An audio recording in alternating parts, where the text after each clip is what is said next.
j'espère que tu vas bien. Donc aujourd'hui, on se retrouve dans ce nouveau vlog. J'ai quelques trucs à te dire, donc bah écoute, c'est parti, on y va. On y go. Alors, la première chose, donc hier soir, je suis allée un petit peu voir des amis. Ça m'a fait du bien de parler et surtout de, comment dire, d'évacuer mon stress. Mes pleurs, parce que oui, voilà, j'ai craqué, j'ai pleuré. Euh, Comme je disais là, souvent dans mes vidéos, euh, je suis entrepreneur, j'ai des projets sur un an, des projets professionnels sur un an, et le fait de devoir reprendre une activité salariée alors que c'était pas du tout prévu dans mon plan, voilà. Ça a été la douche froide, parce que tout est remis en question, tout ce que j'avais prévu de faire pendant ces un an-là, ben, je ne vais peut-être pas pouvoir les faire, et du coup, je sais pas, voilà, je suis en train de patauger dans le planning de mon entreprise, je sais pas comment faire, il y a des trucs, j'en sais rien, voilà, je sais pas, là, je dois dire que je patauge, voilà. Donc ouais, hier j'ai un peu craqué parce que je me vois pas refaire une énième formation en ouvrant un énième livre, voilà, j'ai pas envie. J'ai pas envie, ça fait tous les ans, j'apprends, j'en ai marre j'aimerais bien, tu vois, que pour une bonne fois pour toutes, j'exerce mon activité pro et que voilà, c'est bon, je connais mon activité pro, je sais comment ça fonctionne, je sais comment travailler, j'ai pas envie d'apprendre encore autre chose, voilà, qui sera encore tout à fait différent de ce que je sais faire. Enfin, je sais pas si tu vois ce que je veux dire, mais bon, bref, on s'éloigne un peu du sujet. Voilà, donc tout ça, il fallait que je l'évacue et ça m'a fait du bien d'en parler. J'ai une amie qui est quasiment dans la même situation que moi. Voilà, donc elle est arrivée, elle aussi, à 54 ans, elle doit reprendre des études et s'orienter vers un nouveau métier. Voilà. Sauf que certaines études demandent pas mal d'années et que me dit, je sais pas si je vais me sentir la force d'aller jusqu'à 58 ans pour étudier et avoir un diplôme. Parce que, bah ouais, t'as 58 ans, mais à 58 ans, c'est pas sûr qu'on te prenne dans les entreprises, hein. On se dit, ouais, enfin, elle est pas loin de la retraite, ça sert à rien qu'on la prenne. Non, tu vois, c'est un peu compliqué, leur truc, en fait. Voilà, bref.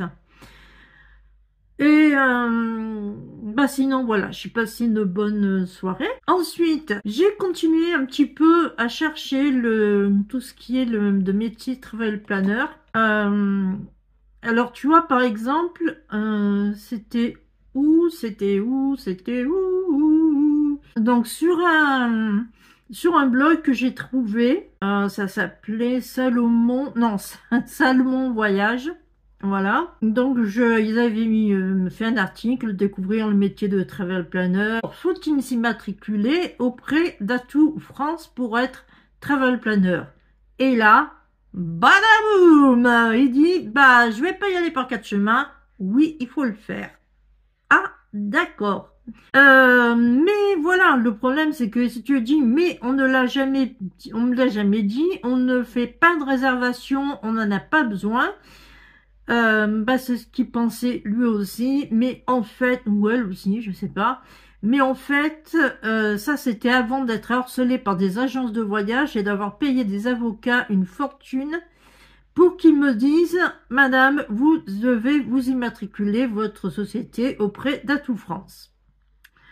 Donc le code du tourisme stipule bien qu'à partir du moment où nous sommes liés au voyage, nous facilitons la réservation, nous devons nous immatriculer. Donc là, après, il précise l'article L20, nanani, nanana, patati et patata.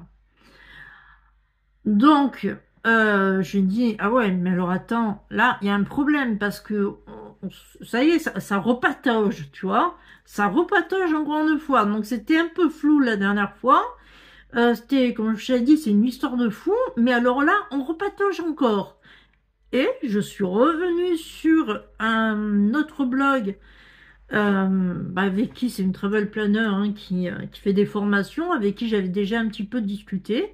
Et alors elle, par contre, elle dit bien qu'il y a certains codes APE à ne pas mettre pour son entreprise. Alors écoute bien. Donc comme le métier de travel planner est nouveau, il n'y a pas de code défini, mais voici quelques conseils. Ne surtout pas utiliser le code... attends, je vais mettre mes lunettes parce que je vois rien. Ne surtout pas utiliser le code 7911Z car il faut une immatriculation tourisme auprès d'Atout France. Donc voilà, je vous explique ici comment créer une agence voyage. Voilà, donc elle me dit, vous pourriez choisir le code 79 OZ or, il s'agit de services de réservation. Sauf que le travel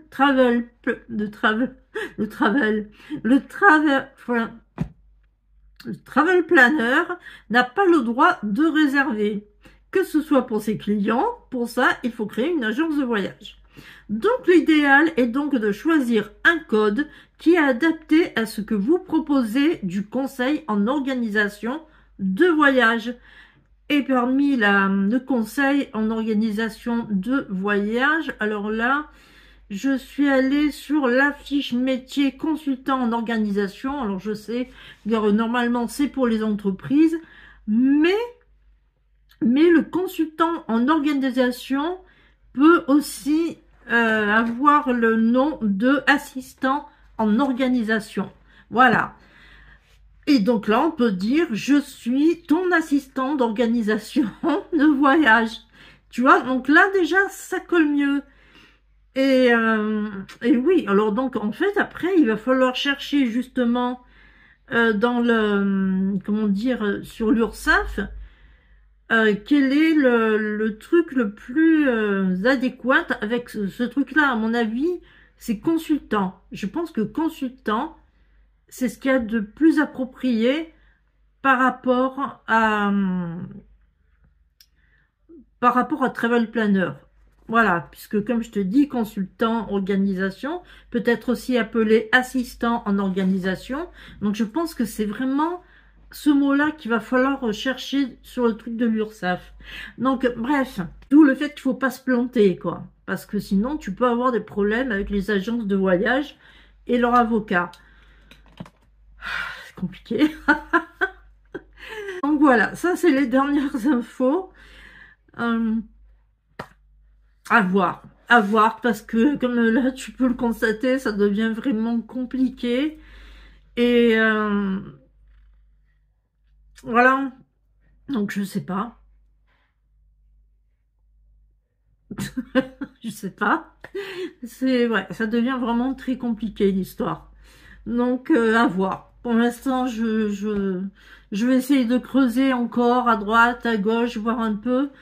Mais je sais pas sûr que je vais pas me planter quoi en fait, tu vois. Voilà, le truc il est là, je veux pas me planter, me prendre un truc, un code qui soit pas le bon ou ouais, je vais peut-être faire cette formation gratuite avec Vialala, connaître un petit peu le code du tourisme et acheter le livre qui prépare au BTS tourisme. Là, je peux pas mieux faire. Et après, bah écoute, je ferai mon business plan, je crois que ça s'appelle. Et puis voilà. Puis après, par rapport à ça, ben, je verrai si vraiment c'est quelque chose qui est fait pour moi. A priori, oui, parce que ce sont déjà des trucs que je fais avec mon blog où je fais carrément un guide de voyage. J'ai lu ça, il dit, ah ouais, d'accord, je te donne tous les renseignements que tu veux dessus. Voilà, le prix du billet de bus, le prix d'un hôtel, le prix d'un machin, le prix d'un truc, les musées, les patatis, les patatas. Je te fais l'itinéraire, mais alors de A à Z, que ce soit gratuit ou payant. Enfin bref, voilà, tu retrouves plein d'infos sur mon blog. Et au final, j'ai dit, ce que je fais, voilà, c'est ça, quoi. Et ouais. Donc Donc oui, je pense que c'est quelque chose qui peut me correspondre. Maintenant, il faut voir si c'est vraiment trop compliqué à mettre en place, je laisse tomber. Par contre, si je vois que c'est pas trop compliqué à mettre en place, dans ce cas-là, je vais voir l'URSSAF et je demande à ce qu'il me rajoute ce truc-là, quoi. Enfin bref, voilà. Donc tu sais tout. Je vais te laisser. Je te dis à la prochaine. À bientôt. Prends soin de toi. Et nique le virus. Bye bye.